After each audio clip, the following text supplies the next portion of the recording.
notes this time. Train up your king. And it brings me to the scripture Proverbs. Proverbs 22:6 says, train up a child in the way that he should go, and when he is old, he will not depart from it. But I've read some scriptures that said it will not depart from them. So either way, that it is what we're talking about. When you train up a child and you put something in them, it won't depart from them. But it never said that they won't depart from it. That it is obedience, respect, responsibility, rules, especially your rules. They may depart from your rules because when they're kids, they have to go by the rules. But then when they get grown, they feel like, I ain't in your house no more. So I don't have to come in at a decent time because I'm grown.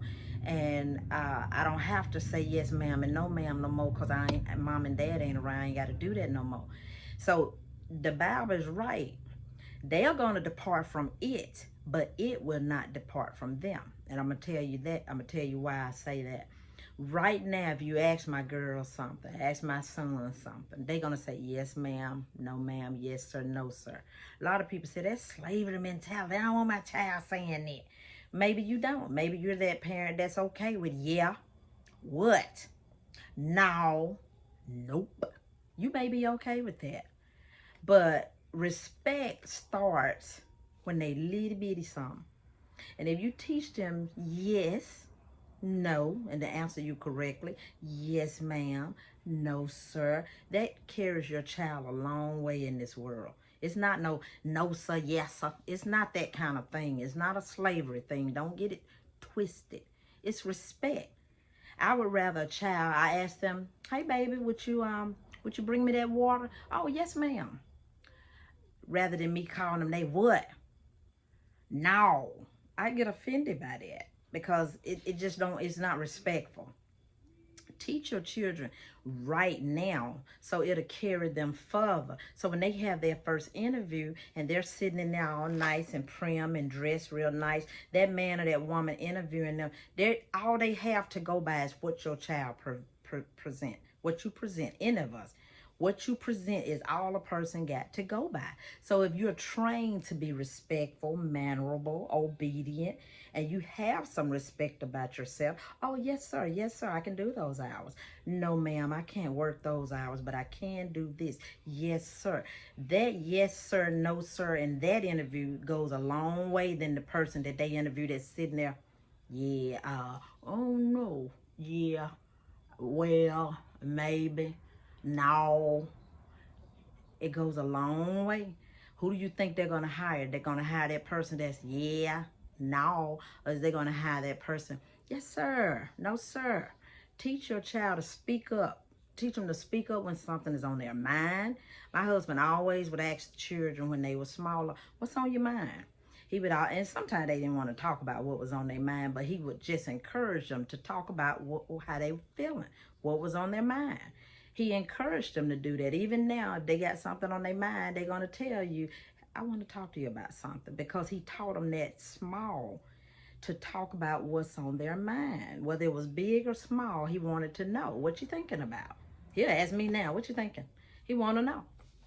But teach your child small where they can deal with it so that they won't go out there in the world dealing with things and don't know how to take that frustration or that problem and talk about it because they wasn't trained on how to talk about it. Some kids were trained, you speak when spoken to. And that was of the old time, speak when spoken to. And you don't want children speaking out of term, true enough, but you at least want them to have their voice heard. Not be disrespectful now, because it's the difference. You teach them to be obedient to you and respectful and do things in decent and in order. That's what you want to teach them. Another thing I wanted to talk about was love. If you show love, your child will show the love that they were shown. Simple as that. I don't even have to keep on going on with it. Work. That's my biggest thing. Even my grandkids know. I need to make $1 or two. They gonna call up Nana. Nana, you got some work I can do? I got nieces, nephews. You got some work I can do? Because everybody associate me with work. They just know that I'm gonna put you to work. You want $1? I'm gonna put you to work for that dollar. Because I want to teach them work ethics. If you teach, we taught all of our children work ethics. Right now, our children, they work. They're hard workers. They don't mind working because they've been working since they were young. Teach your child to wash some dishes. Teach them to sweep. It's not a boy or girl job. When they grow up and they're a grown man, got an apartment, they got to keep that apartment clean, don't they? They might not be able to afford housekeeping. So if you teach them young to pick up a broom, to help fold some clothes, to go out there and put the garbage out, to mow the yard, teach them young. Dads, take your boys with you when you're going to work. If you're self-employed, take them and teach them whether they want to know or not. That's how my husband did. He taught the children whether they wanted to know or not. They went to the nail shop with me whether they wanted to know it or not. Right now, the girls all can do nails. Don't none of them do it for a profession, but they can do it. They can ring people up. They used to ring up folks in our hair store. They ring them up 9 years old, telling folks what the total was. And if that person was short a penny or two, the girls stood there waiting on that penny. Yes, ma'am. They were respectful. They be, hold on, baby, let me find you this chain. And the customers would laugh because it was funny to them that this baby rung them up and the ticket was what it was, and they want all of that money. We taught them that. My husband taught them, don't let nobody use you. Don't let nobody get over. And they were taught that. If you teach it to your children, when they get as adults, they would know how to handle things. They will. They would know how to handle this world. Y'all, this world is mean. We got to teach our children at home that it's not a fairy tale out here. It's not all cookies and ice cream. It's a real world. Our kings got to go out there. They got to provide for their families. You teach your boy. If you go out there and get a baby, you own up that that's your baby. And you do what a man do. You go out and get a job and you take care of that girl and that baby. You teach him, don't walk away from your responsibility. Don't walk away from your family. You do what a king would do. A king rules, don't he? He rules his household. It's a poor man that got a household and he don't have nothing to say in it. He don't have no say so because the woman is running the household because she's doing everything. Because basically she's raising the children in him too. And it shouldn't be like that. Raise your king to be able to, when that woman run into trouble, she know her king got her back. She don't need to know that, God, I got to think of everything. I got to figure out how we're going to do all this. I got to do everything. No. Teach your king to not grow up and be a boy or a burden on some young lady out there.